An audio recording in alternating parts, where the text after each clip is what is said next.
Hello there, and welcome to Sunday Summary for November 5th, 2000.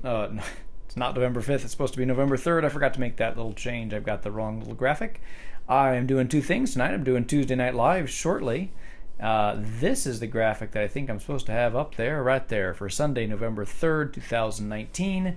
I'm recording this right before we do Tuesday Night Live, so if you're here for Tuesday Night Live, stay tuned and we'll be going live with that in just a few minutes.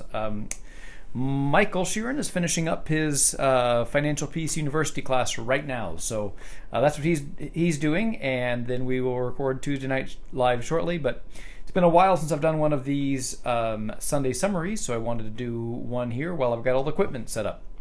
So what I'm doing for Sunday summaries is I am taking a look at kind of a summary of the gospel and the readings that we had, and then as well maybe talking about some announcements that were happening there. So this week for the readings, or the homily rather, I took kind of something from each of the readings. So this past week we had from okay, let's see here, where am I? It's been a while, I'm a little rusty on this, sorry about that, folks.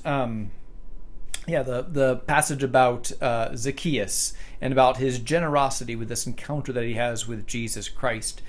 And I was cheating a little bit this past Sunday. I kind of gave three homilies in one, but the first two were not the main focus, they were sub-points. But I was talking about how Zacchaeus, when he has this encounter with Jesus Christ, his life is changed. Now that is the traditional understanding of the Zacchaeus reading. Some would say that he was already giving the 4 times over to anyone that he had defrauded and 50% to the poor. He was already doing that. That's one of the other interpretations of the Zacchaeus reading, which I think is interesting, and it can provide a different way of thinking about judging others. But traditionally, we look at the Zacchaeus passage where Zacchaeus is up in the tree and Jesus says, "Come and I must stay in your house." And then he has a change of heart and his life is changed because of this encounter with Jesus Christ.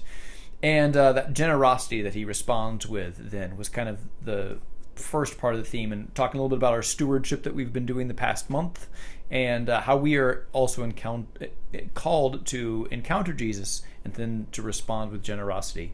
My second point had to do with the first reading, was where it came from the book of Wisdom, where it says, "You love all things and you loathe nothing that you have made." And I was making a little bit of connection to, yes, we need to be respectful to things all over creation, but especially it can be a really good way for us to think about our pro-life efforts. And we had the opportunity to sign the petition for the amendment that's happening in the state of Kansas. So we're a little bit behind. We didn't get a chance to do that a month ago, and then I was gone for a couple weeks to the Holy Land. So I wanted to do it on a weekend that I was going to be here.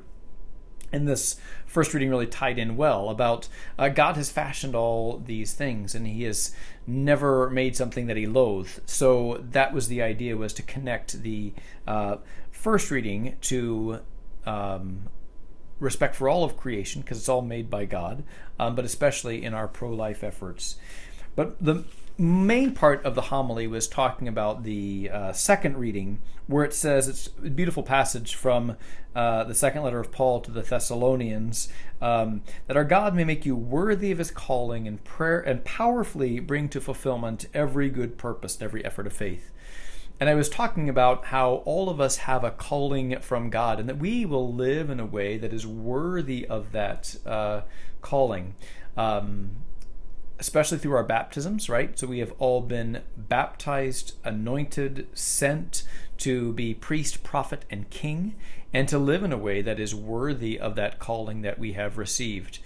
And so I urged us all to make that our prayer, like a morning offering. Lord, make me worthy of the calling that I have received. I encourage us to pray that every day, that we will make the actions, that nothing we will do would be ever unworthy of someone who has been anointed by God. That's the basic premise, is if we've been anointed by God, then we want to act like it. And so offering that prayer, we need the grace of God.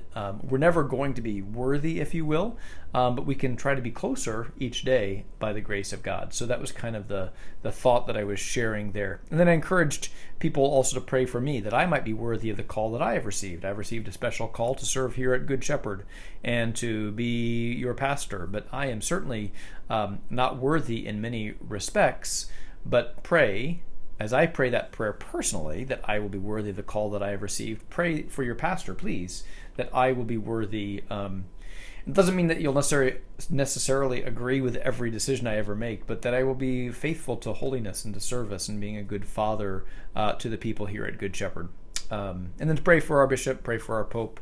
None of them, I know nobody thinks that they're worthy of the call, but yet God has called us to this ministry. So pray for your leaders, pray for me, pray for our bishop, pray for our pope, pray for all the leaders of the church, and pray for yourself that you might be worthy of the call that you have received. So that's kind of a summary of where I was in the homily there.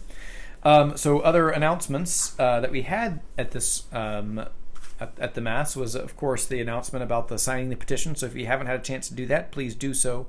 I believe that you can also do that online, but we still have cards there in the vestibule to sign, and we want to send those to show our support for life at all its stages, and especially in that vulnerable stage in the womb.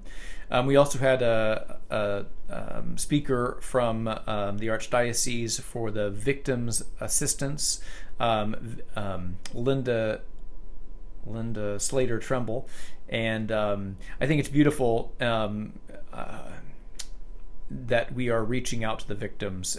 Long overdue, perhaps some would say, but the victims of abuse in our church. We need to be a source of being there for them, being healing. And so if you know anybody, I will put the link up in the Tuesday Night Live video. Maybe I'll put it up here too, in the show notes of that contact of how you can get in touch with the Victims Assistance Coordinator. So that was there. We also have a family fun night put on by the Cub Scouts and the Boy Scouts. That's next Friday, the 15th of November. So please come to that. We are also trying to plan another backyard party. So Don Grabs is helping me with that, and we'll see. Now I don't remember the exact schedule of that right now, but it's coming up, and it might be too cold. But we'll see. We might have to wait till the spring. You never know in November. So that's kind of the Sunday summary for today. Thanks for tuning in, and very shortly we'll be going live with Tuesday Night Live. So tune in just a minute, and we will retool for the next thing. Thanks for tuning in, and we'll see you soon. All right, bye.